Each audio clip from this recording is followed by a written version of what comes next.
Welcome to Voices, where we give a space for the marginalized to share their art, their work, and most importantly, their voice. My name's Lexirosa.poet. This next artist, I fangirl every time she performs. Composetheway is not only a singer, songwriter, performer, and composer. She is a powerful Black woman. Hear her voice. Okay. Hey, how's it going? My name is Jordan Davis, also known as Composetheway, and I'm going to share with you an original song of mine entitled Daydreams, so enjoy.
This feeling I'll never let go.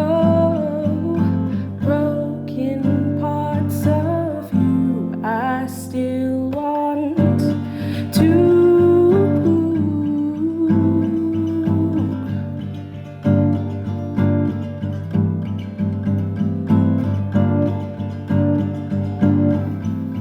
I still want you.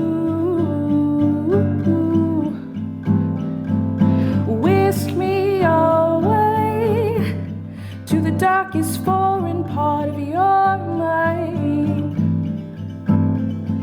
and I chose to stay to discover stitches holding your light. Daydreams, you're in my daydreams. I hope I'm in yours too. The stitches in your mind are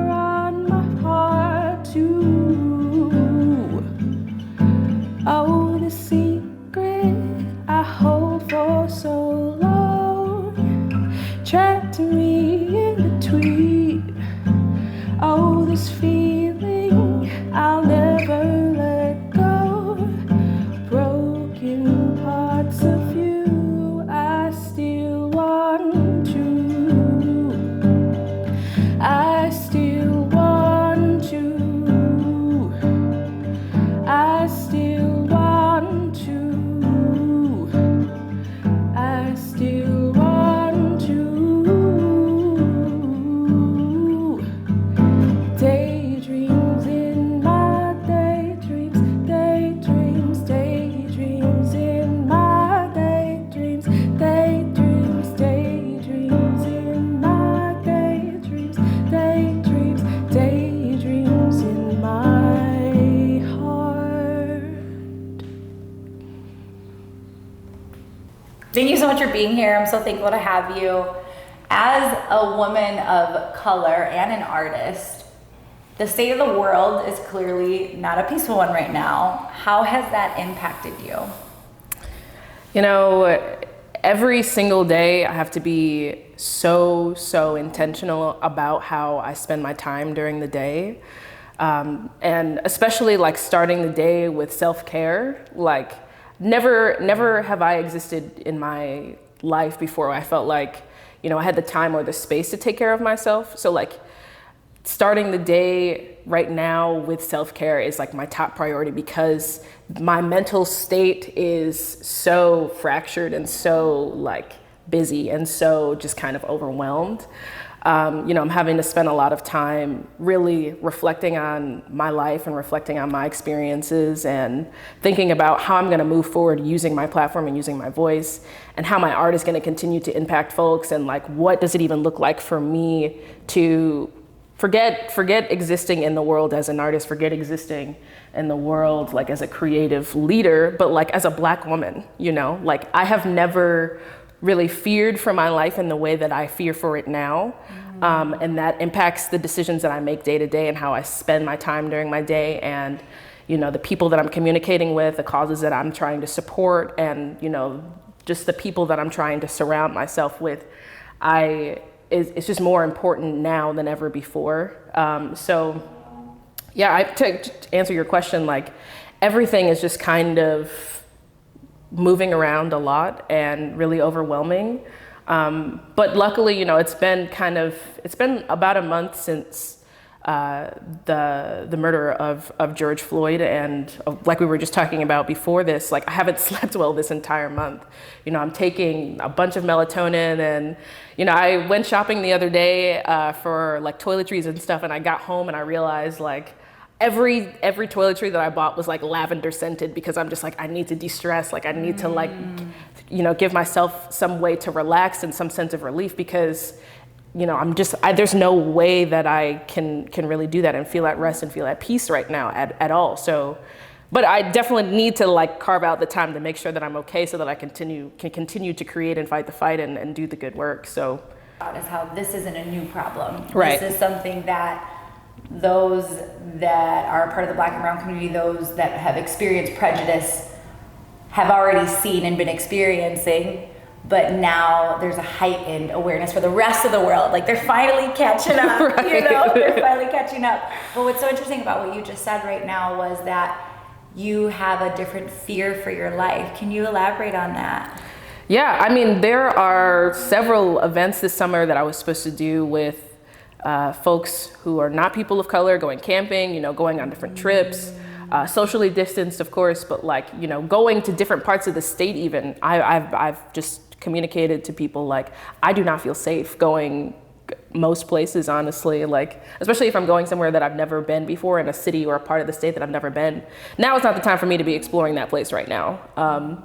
So yeah, I mean, absolutely. Like I said, it's been keeping me up at night. I haven't really been able to sleep, because I've seen so many interactions and so many videos of Black and brown people and not even Black and brown people. I mean, just folks being attacked by the police when trying to peacefully protest and send a message and be frank about what's going on.